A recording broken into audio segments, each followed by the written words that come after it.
बिस्मिल्लाहिर्रहमानिर्रहीम अस्सलाम वालेकुम। हाँ जी जी की हाल तुहाडा सब दा उम्मीद करदी आ खैरियत होणगे। अल्हम्दुलिल्लाह मैं भी खैरियत हूँ। अच्छा जी, ते अज मैं जेह्ड़ा वा ना टिक्कियां बनान लगी सी आलू दियां, ते मैं सोचेआ कि नाल नाल रैसिपी जेह्ड़ी अपनी यूट्यूब फैमिली नाल भी शेयर कर लां। ठीक है, सब तो पहला जेह्ड़ा वा आलू बॉयल करने, ते आलू जेह्ड़ा वा मैं कट के छोटे छोटे पीस करके ना ते आपां पतीले च पा दिंदे आं। बिस्मिल्लाह।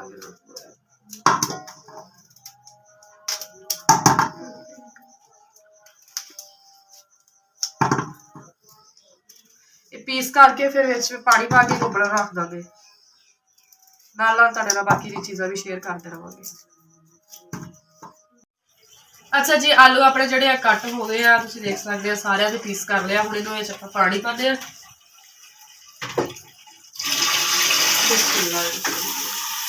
पानी पा के उपर उबलण वास्ते रख दिंदे आ।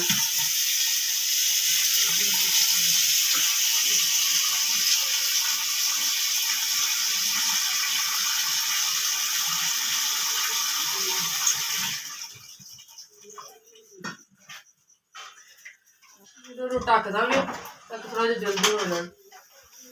अच्छा जी, पानी वगैरह पा के ऊपर रख दिता, तो फिर ऊपर ढक देंगे। ठीक हो गया। नाल नीचे आज तेज कर दी है, जल्दी जो उबल जाएंगे। ठीक हो गया। अच्छा जी गाइस, ते जेडे अपने आलू आ उबलन दे सी, मैं नाल जी जल्दी जल्दी आह जेहड़ी मेथी जेहड़ी ए कट ली बारीक बारीक, ते नाल थोड़ा जिहा धनिया बारीक बारीक कट लिया वा। ते हुण नाल मैं क्या सोचा कि बड़ी बड़ी मिर्चां जेहड़ियां वा, यानी जो अपने आलू बॉयल होने ना, मैं सोचन दी कि हर चीज़ जी रेडी हो, ताकि जल्दी जल्दी आप जरा हर चीज़ जल्दी जल्दी आलू छिल के ते आप जल्दी जल्दी ऐड कर सकिए। मिर्चा भी मेरिया बारीक हो गई है।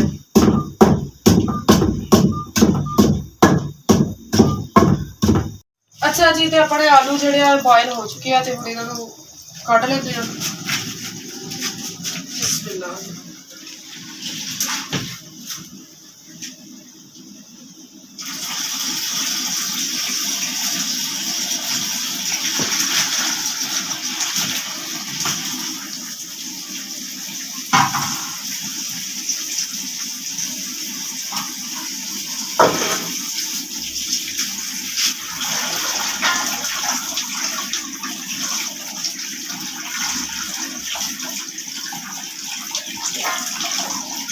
आ देखो जी, अच्छे तरीके नरम हो गया बिल्कुल।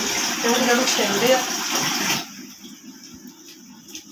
अच्छा जी, तो आलू जोड़े मैं छिल लिया, थोड़े से रह गए, तुम देख सकते हो। इन्हों भी जल्दी जल्दी छिल के जोड़े फिर इन्हों फेंकते हैं। हाँ जी जी, आलू जोड़े अपने छिले गए हैं, तो हम इन्हों जल्दी जल्दी कुट लिए।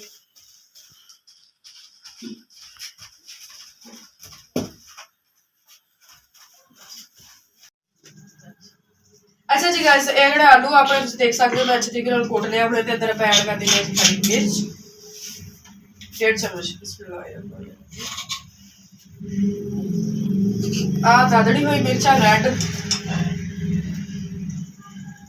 वो ऐड कर देंगे। आ है जी नींबू का रस। ठीक हो गया। चाट मसाला,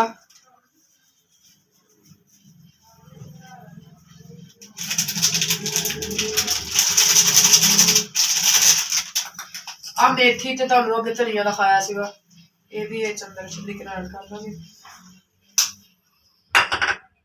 हम इन्हें अच्छे तरीके मिक्स कर लेंगे।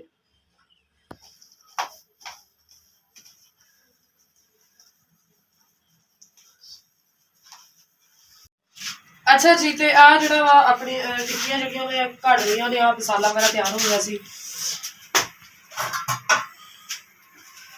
जल्दी जल्दी तवा रख रहे हैं।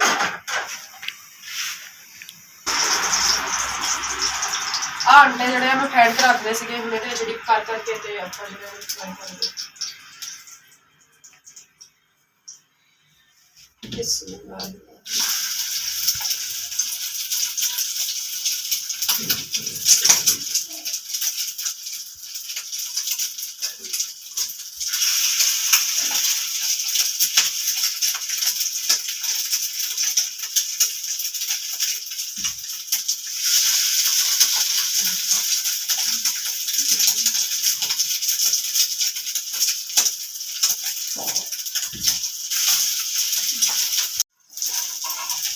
अच्छा जी ते जड़ियां टिक्कियां देख सकते हो मैं काफ़ी ज़्यादा फ्राई कर दियां ने और चुल्हे दी रखियां हुई ने नाल दी नाल आपां जिहड़ा वा होर टिक्कियां भी पकदियां नाल नाल दिखा दियां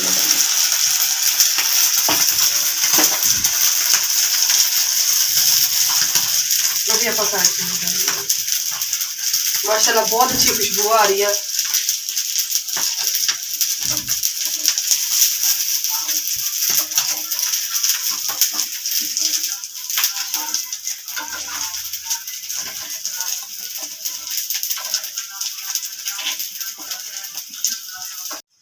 अच्छा जी गाइस ते टिक्कियां जड़ियां अपनी रेडी हो गई तुसीं देख सकते हो बहुत कमाल है।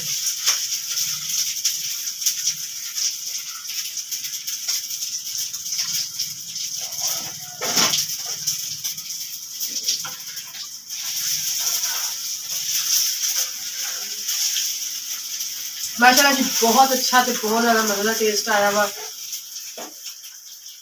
ये तुसीं रेसिपी लाजमी ट्राई करनी है। उम्मीद करदी तुहानूं अज दा व्लॉग पसंद आया होगा। चैनल सबसक्राइब नहीं किया जल्दी सबसक्राइब करो। अच्छे अच्छे व्यूज़ तो मेरी वीडियो ज़्यादा ज़्यादा शेयर करो। दुआवां च याद रखियो मिलते रहांगे तुहानूं इदां दे मज़े मज़े चटपटे व्लॉग दे विच ते मिलदे हां हुण तुहानूं अगले व्लॉग दे विच। अल्लाह हाफिज़।